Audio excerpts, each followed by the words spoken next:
नमस्कार दोस्तों, back to our channel friends. मैं आप सबका अपने चैनल स्टॉक्स फॉर लाइफ पे बहुत स्वागत करता हूं। Welcome to STFL family.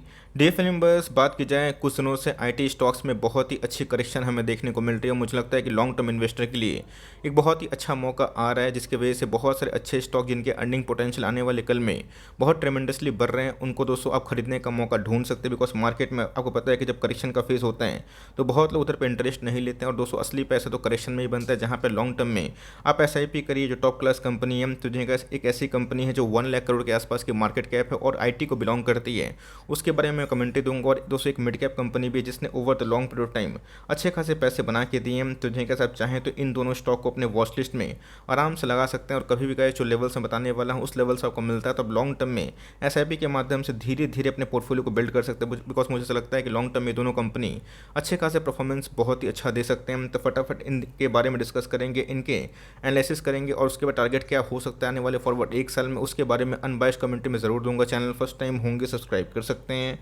इस तरह क्वालिटी कंटेंट को सबसे पहले एक्सेस करने के लिए। Now without delaying any for time, let's begin. आपको अच्छे से पता है कि IT के बहुत सारे स्टॉक्स इसमें अच्छी खासी करेक्शन देखने को मिली, बट प्राइस देख के आप भागिएगा मत। बिकॉज बहुत लोग 5,000 6,000 का स्टॉक देख के निवेश करना पसंद नहीं करते हैं। तो जिन्हें गैस गलत रणनीति, अगर आप 500 का 10 स्टॉक खरीदते हैं और 5,000 का एक ही स्टॉक खरीदते हैं, बात बराबर होती है। बिकॉज हमें गैस जो कंपनी के फंडामेंटल्स हैं उसे फोकस जरूर करना चाहिए। तो जिन्हें गैस आज हमें 3% के आसपास इंटरडे में एक बड़ा फॉल देखने को मिल रहा है। बिकॉज IT सेक्टर में आज के दिन हमें अच्छी खासी प्रॉफिट बुकिंग देखने को मिल चुकी है। बात की जाए पूरे जनवरी के महीने से बहुत सारे IT स्टॉक में करेक्शन हुआ है। इवन बहुत सारे जो बड़ी कंपनी है उसमें भी हमें करेक्शन देखने को मिल चुका है। तो जिन्हें गैस अपने ऑल टाइम हाई से तकरीबन 22% के आसपास फॉल में आता हुआ देखने को मिल रहा है। मुझे लगता है कि जो पहला करेक्शन है वो ओवर होता हुआ देखने को जरूर मिल रहा है। अगर ये दूसरा करेक्शन में जाता है तो जिन्हें गैस आपके लिए जो लेवल्स हैं वो बहुत ही महत्वपूर्ण जरूर हो जाते हैं।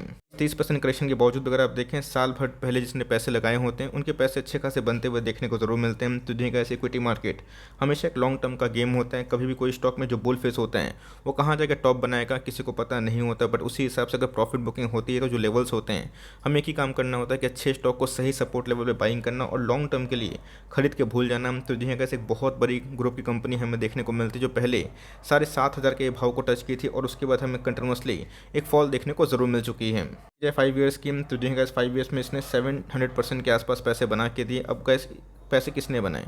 जिन्होंने होल्ड किया, पेशेंस दिया, टाइम दिया, उन्हीं के पैसे 8 टाइम्स 7 टाइम्स बनते हुए देखने को मिले। तो मेरे हिसाब से गैस आप चाहें तो इन सब कंपनी फोकस कर सकते हैं। इसके पहले गैस जब इसका भाव 3600 के आसपास था, मैंने बहुत बार कवर किया था, बहुत क्विक टाइम में हमें 2 गुना जो पैसे वो बनते हुए देखने को जरूर मिल चुके हैं। लॉन्ग टर्म चार्ट पैटर्न की तो आप देख सकते हैं कि 18 में ही इनके लाइक इन लिस्टिंग हमें देखने को मिली थी NSE पे जो डेटा अवेलेबल है, और उसके बाद कंपनी ने अच्छे खासे पैसे बना के जरूर दिए हैं। तो कंपनी का नाम बहुत लोग गेस भी कर लिए होंगे, मैं किसके बारे में डिस्कस कर रहा हूँ। मैं इधर पे गैस लार्सन टुब्रो इन्फोटेक के बारे में डिस्कस जरूर कर रहा हूँ। बात की जाए LTI, बहुत ही शानदार कंपनी है और बहुत ही रिनाउंड जो ग्रुप है लार्सन, उस पर बिलोंग करने वाली कंपनी दिखाई जरूर पड़ती है। ध्यान रखिएगा, मार्केट कैप आप देख ही सकते हैं 1 लाख करोड़ के आसपास वाली क्लब वाली कंपनी है। तो जिन्हें गैस बहुत ही कम गिनो चुनी कंपनी है जिनका मार्केट कैप 1 लाख से ऊपर होता है, और गैस इनका मार्केट कैप 1 लाख करोड़ से ऊपर है। ऑल टाइम हाई की बात की जाए हमें अच्छी खासी डिस्काउंट प्राइस में अवेलेबल है। तो जिन्हें अगर फर्दर गिरावट की स्थिति होती है तो आपको हमेशा ऐसे स्टॉक्स में बाई ऑन डिप जरूर करना है। बात की जाए प्राइस टू अर्निंग की, 48.7% के आसपास निकल के आती है। ROC की बात की जाए, ROE की बात की जाए, दोनों हमें टॉप क्लास देखने को जरूर मिलते हैं। तो कंपनी के ROC की बात की जाए 37.9% के आसपास है। ROE की बात की जाए 28% के आसपास ज़रूर है। तो मैं इस कंपनी को बहुत पसंद इसलिए करता हूँ बिकॉज ये एक ऐसी कंपनी है जिन्होंने बहुत सारे अपने पीएस ग्रुप को आराम से डोमिनेट किया है। पिछले कुछ समय से गैस इनके जो सेल्स हैं वो बहुत ही तेज़ी से बढ़ते हुए देखने को मिले, और इनके EPS की वजह से कंपनी ने ऑल टाइम हाई को जरूर हिट किया। तो जिन्हें गैस लास्ट ईयर की बात की जाए इनके ऑपरेटिंग मार्जिन भी हमें 22% के आसपास निकल के जरूर आ चुके थे। बात की जाए नेट प्रॉफिट की, तो जिन्हें गैस अगर आप देखें प्रॉफिट जैसे जैसे इंक्रीज होंगे वैसे वैसे शेयर्स में लाइक एक तेज़ी देखने को जरूर मिलेगी। ऐसा नहीं कि सिर्फ कोविड के पहले ही ये स्टॉक भागना शुरू किया, कोविड के पहले भी गैस ऑफकोर्स आपने देखा होगा कि पिछले कुछ समय से LTI में अच्छी खासी उछाल देखने को मिली। बिकॉज हर एक ईयर की बात की जाए इनके EPS में अच्छी खासी चेंजेस हमें देखने को जरूर मिल चुकी है। बात दोस्तों कंपनी की ये है कि 1 लाख करोड़ के आसपास की मार्केट कैप, और डेट की बात की जाए पहले company pure debt free company थी, और उसके बाद हमें 600-700 करोड़ के आसपास डेट देखने को जरूर मिल रहा है। बट मेरे हिसाब से बहुत बड़ा डेट नहीं है कंपनी के पास। अगर आप देखें एक बहुत ही सफिशिएंट रिजर्व देखने को जरूर मिल जाती है। देखिए दोस्तों, ये एक ऐसा शेयर है जहाँ पे पब्लिक की होल्डिंग बहुत ही कम हमें देखने को मिलती है। बिकॉज जो मेजोरिटी ऑफ द स्टेक है ना, ये प्रमोटर खुद ही ओन करते हैं। रही बात FIIs की और DIS की, तो इनके पास जो रेस स्टेक है वही हमें देखने को मिलता है, और मात्र 8% के आसपास ही पब्लिक होल्डिंग है। तो जिन्हें बहुत ही अच्छा खासा शेयरहोल्डिंग पैटर्न हमें देखने को मिलता है, जहाँ प्रमोटर के पास मैक्सिमम स्टेक हैं और जितना कंपनी बड़ी होगी, जितना कंपनी आगे बढ़ेगी, उतना गैस बेनिफिट प्रमोटर्स को होगा। तो जिन्हें गैस पहले प्रमोटर बिलियनियर्स बनते हैं, उसके बाद ही हम लोग मिलियनियर बनते हैं, बिकॉज हम लोग किसी का इक्विटी परचेज करते हैं, ध्यान रखिएगा। तो मेरे हिसाब से कंपनी का शेयरहोल्डिंग पैटर्न है और जिनका like profit and loss statement है, रही बात इनके लाइक सेल्स और प्रॉफिट ग्रोथ की, ये भी हमें शानदार देखने को ज़रूर मिल चुके हैं। खरीदना कहाँ है, बिकॉज इसके पहले भी आपको अच्छे से याद होगा, मैंने बताया था कि 5800 के आसपास दोस्तों को जो मूविंग एवरेज है, ये एल को लाइक उठाने का बहुत ही अच्छा मौका बन सकता है। इसके पहले का इसने टच किया था और उसके बाद फिर से हमें एक रिवर्सल देखने को जरूर मिला था और हाल फिलहाल में कैसे इसने 6400 का हाई बनाया था। तो मेरे हिसाब से कैसे ये जो करंट लेवल है, ये फॉर लॉन्ग टर्म निवेश करने का सही दाव हो सकता है। बट येस, आप Q4 के नंबर्स को देखने के बाद भी अपना जो डिसीजन है वो ले सकते हैं। अगर ये इसको तोड़ता है तो जो है कैसे आपको मेंटली 5500 के आसपास, 5200 के आसपास तैयार रहना है। ऐसा मैं इसलिए बोल रहा हूँ बिकॉज मार्केट में कभी भी कोई स्टॉक 200 का मूविंग एवरेज तोड़ता है और वॉल्यूम उसमें अगर इंक्रीज होती है तो जो है उसमें फर्दर थोड़ी सी गिरावट की संभावना जरूर हो सकती है। गिरावट अगर होती है तो होने दीजिए, उसमें डरने की कोई आवश्यकता नहीं, बिकॉज इसके पहले अगर आप देखें तो इसने 5400 के आसपास बहुत बार एक सपोर्ट लेने की कोशिश जरूर की है। तो जो है अगर 5800 का लेवल ब्रीच होता है, आपको 5400-5500 ने बताया कि 5200 के आसपास इस लेवल का ध्यान जरूर होना चाहिए और इसको तोड़ता है तो आपको थोड़ा सा उधर वेट एंड वॉच करना चाहिए। बट कंपनी की बात की जाए फॉरवर्ड 3 ईयर्स के लिए, 5 ईयर्स के लिए कंपनी बहुत ही मजबूत है। मुझे लगता है कि आने वाले 5 ईयर्स में कंपनी का जो मार्केट कैप है 4-5 लाख करोड़ के आसपास हो सकता है। तब चाहे तो इस गिरावट में लार्सन एंड टुब्रो इन्फोटेक पे अपनी फोकस को बना सकते हैं।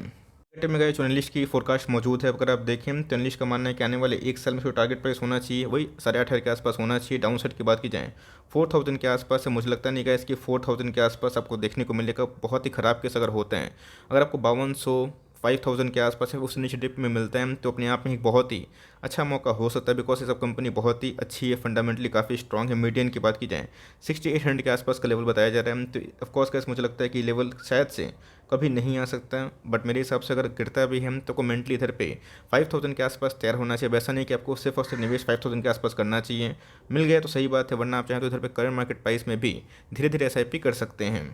तो स्टॉक अगर आप देखें तो ऑफकोर्स कैसे एक मिड कैप को बिलोंग करने वाली कंपनी है। आज भी हमें IT में प्रेशर की वजह से इसमें 3% के आसपास डाउनफॉल देखने को मिला। हाल फिलहाल में इसने 4900 के आसपास टारगेट लाइक जो हाई को अचीव किया था और उसके बाद हमें एक कंटिन्यूसली फॉल देखने को मिल चुकी है। तो जो है HDFC सिक्योरिटीज़ ने इसके टारगेट प्राइस को थोड़ा सा रिवाइज कर दिया है। क्या टारगेट प्राइस है फटाफट डिस्कस कर लेते हैं। पहले अगर आप देखें तो जो है इसने भी एक साल में 125% के आसपास पैसे बना के ज़रूर दिए और इसमें हमें गिरावट बहुत ही कम देखने को मिली, बिकॉज आपको अच्छे से पता है कि जब कोई mid cap company, small cap company identify होती है तो एक साल में 2 साल में कैसे 4 टाइम्स 5 टाइम्स इवन 6 टाइम्स हमें बढ़ते हुए देखने को जरूर मिल जाती है। 5 ईयर्स की तो जो है लार्सन टुब्रो का जो चार्ट पैटर्न हमने देखा कि बहुत स्मूथली बढ़ता हुआ देखने को मिला और इसमें हम सडन स्पाइक देखने को मिली, बिकॉज बहुत सारे IT स्टॉक 2020 के बाद अच्छे खासे उछाल में देखने को जरूर मिल चुके हैं। तो जो है 5 ईयर्स में भी इसने अच्छे खासे पैसे बना के दिए हैं और LTA की बात अगर आप देखें तो इसने भी ऑलमोस्ट पैसे 7 गुने ज़रूर किए हैं। लॉन्ग टर्म चार्ट पैटर्न की बात की जाए तो जो है जिन्होंने 15, 16, 18, 20 की बात की जाए इन सब टाइम में इसको क्रैप किया, होल्ड किया, पेशेंस दिया, उनके पैसे बनते हुए देखने को ज़रूर मिल चुके हैं। तो जो है अगर ये डबल बॉटम है, अगर इधर पे टेक्निकल चार्ट पैटर्न में फॉर्मेशन देती है तो जो है घुसने का इसमें अच्छा खासा मौका बन सकता है। कंपनी का नाम अगर आप देखें परसिस्टेंट सिस्टम, जो मुझे लगता है कि IT की बहुत बड़ी कंपनी ज़रूर बन सकती है। असिस्टेंट की बात की जाए तो जो है ये भी मार्केट कैप के अकॉर्डिंग 33,000 करोड़ के आसपास के मार्केट कैप है। तो मिड कैप से थोड़ी सी बड़ी कंपनी है। ऑल टाइम हाई से अगर आप देखें तो मैं अच्छी खासे डिस्काउंट प्राइस में अवेलेबल है। बट येस, मैं आपको लेवल से बताऊंगा कि इसके पहले कंपनी ने कौन से लेवल्स को टच किया था और कहाँ से रिवर्सल हमें देखने को मिला था। स्टॉक के प्राइस रनिंग की बात की जाए 53 के आसपास है, स्लाइड हाइयर, बट कंपनी बहुत ही ज़्यादा ग्रोथ कर रही है। रही बात कंपनी के ROC की, ROE की, ये भी हमें ठीक ठाक देखने को मिलती है। तो जो है LTA की बात की जाए वो बड़ी कंपनी है और उसके बावजूद भी उसमें अच्छी खासी ROC है, ROE है। तो आपकी फर्स्ट प्रायोरिटी हमेशा LTA होनी चाहिए और उसके बाद आप चाहें तो लाइक जो परसिस्टेंट सिस्टम है इसको आराम से फॉलो कर सकते हैं, बिकॉज इसका जो फेस वैल्यू होता है तो आने वाले कल में अगर कंपनी स्प्लिट अनाउंस करती है तो हो सकता है कि शेयर होल्डर्स को काफ़ी रिवॉर्ड मिल जाए। शेयर होल्डिंग पैटर्न की बात की जाए तो जो है 31% के आसपास प्रमोटर खुद ही ओन करते हैं। FIS और DS की होल्डिंग की बात की जाए ये बहुत तगड़ी हमें देखने को ज़रूर मिलती है। अगर आप ध्यान से देखें तो 42% के आसपास जो इक्विटी है ये बड़े बड़े प्लेयर्स के पास है, जिसमें FIS और DS हमें देखने को मिलते हैं। रही बात पब्लिक होल्डिंग की तो जो है इस कंपनी में हमें 18% के आसपास निकल के ज़रूर आता है। तो मेरे हिसाब से बहुत मिले जुले नंबर्स हमें देखने को मिलते हैं। बट अभी भी अगर आप देखें 80% से ऊपर जो स्टेक हैं, ये मेजोरिटी जो उधर स्टेक्स हैं ये प्रोमोटर और FIS और DS के पास देखने को ज़रूर मिल चुके हैं। उसको खरीदने का सही भाव जैसे हम बताया कि इसके पहले ये 3800 के भाव पे गया था। तो जो है इस मार्केट में अगर थोड़ी सी वीकनेस और रही और IT को लेकर जो सेंटीमेंट है अगर वो नेगेटिव रहा तो आपको दोस्तों इधर पे भरपूर मौका मिलेगा। मुझे लगता है कि लॉन्ग टर्म में ये कंपनी फंडामेंटली बहुत ही अच्छी और टेक्निकली कभी वीकनेस इसमें देखने को मिलती है और 4000 के आसपास इनको सपोर्ट मिला है। तो जो है गैस आपके लिए जो फर्स्ट लेवल है ये होना चाहिए। सेकंड लेवल की बात की जाए वही 3800 के भाव पे जो उसके पहले इसने टच करने की कोशिश की थी और उसके बाद ही हमें एक बाउंस बैक देखने को मिला। तो आपके लिए गैस ये तो जो लेवल मैंने आपको ड्रॉ करके बताया ये बहुत ही महत्वपूर्ण, और कभी भी गैस इस लेवल पे ये सब कंपनियाँ आती है तो फॉरवर्ड 3 ईयर्स के लिए धीरे धीरे जल्दीबाजी मत करिएगा। फॉर 3 to 5 ईयर्स के लिए SIP प्लान आप इस कंपनी में आराम से कर सकते हो। बात सिक्योरिटीज़ की, HDFC सिक्योरिटीज़ के बताया गया उन्होंने टारगेट को प्राइस को रिवाइज कर दिया है। तो 58485 का टारगेट की बात की जाए ये हमें बताया जा रहा है। तो मेरे हिसाब से गैस LTI आपकी फर्स्ट प्रायोरिटी होनी चाहिए। वो बहुत बड़ी कंपनी है तो उसमें जो रिस्क की संभावना है वो काफ़ी कम होती है, बट परसिस्टेंट भी बहुत ही अच्छी कंपनी है। आप चाहें तो इसको फोकस करें और कभी भी जो मैंने लेवल्स बताया उस लेवल्स पर अगर आपको मिलता है तो आराम से for long term by on dips कर सकते हैं। आई होप मेरा एफर्ट आपको अच्छा लगा। इन दोनों में से किसको आप होल्ड करते हैं कमेंट बॉक्स में चाहें तो अपनी राय को साझा कर सकते हैं। वीडियो सही लगे तो एक लाइक कर दीजिएगा और चैनल फर्स्ट टाइम होंगे तो यहाँ से सब्सक्राइब करना भूलिएगा। फर्दर कोई डाउट है उसको ज़रूर ड्रॉप कर सकते हैं। कुछ रिव्यू चाहिए उसका भी नाम ड्रॉप करना भूलिएगा। I would love to make a video on your demand. Guys मिलते हैं जल्दी ही, तब तक के लिए bye. Thanks for listening friends, God bless you all.